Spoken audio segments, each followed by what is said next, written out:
In addition to being able to customize the location of tools on screen, we can also customize our overall AutoCAD user experience.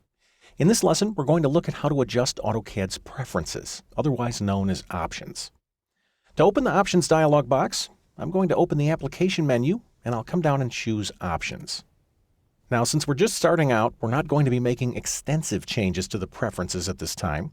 The goal in this lesson is to show you where these settings can be found, how they're organized, and how they work. This way, as you gain more experience using AutoCAD and you'd like to make a few changes, you'll know exactly what you need to do.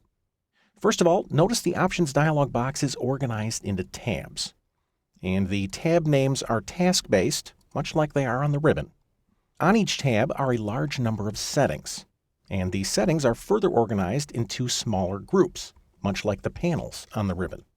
If you have a question regarding a specific setting, simply hover over it and AutoCAD will give you more information about what it does. Let's make a change. I'm going to jump over to the Display tab, and if you look over here in Model Space, you can see that I have scroll bars that are displayed on screen. There are better ways to pan our view these days, so the scroll bars are not needed. I'm going to come up to the Windows Elements group, and I'm going to remove the check from the Display Scroll Bars setting, and I'll come down and click Apply. And notice that the scroll bars go away. As an example, I'd like to make another change. Maybe I would like to change the background color of Model Space. To do that, I'm going to click the Colors button, and notice that you can control the color of just about every interface item in AutoCAD. First of all, you select the context. In this case, 2D Model Space is selected for me, and that's perfect. Then you can come over and select the interface element that you'd like to change. Uniform background is selected. Once again, that's perfect. I will then come over and choose a new color. I'm going to choose red. I'll click Apply and Close, and then I'll click OK. Now, maybe red isn't the optimum background color for drafting, but it is important to note that you could use this color if you wanted to. Let's return to Options. And I'd like to put things back the way they were. To do that, I'll click the Colors button.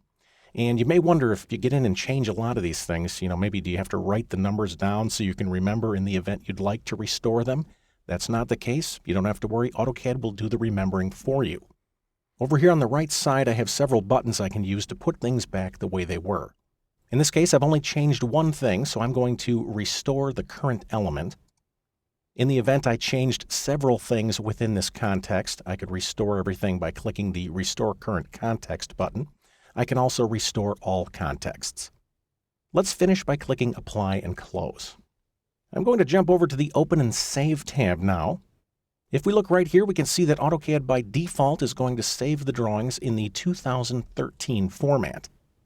If I click the flyout, notice I can set AutoCAD to automatically save as an older release if I want to.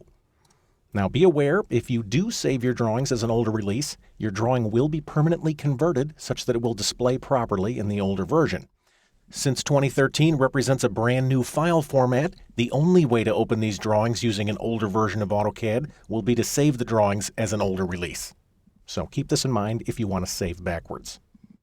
Let's make one more change. I'm going to jump over to the 3D Modeling tab.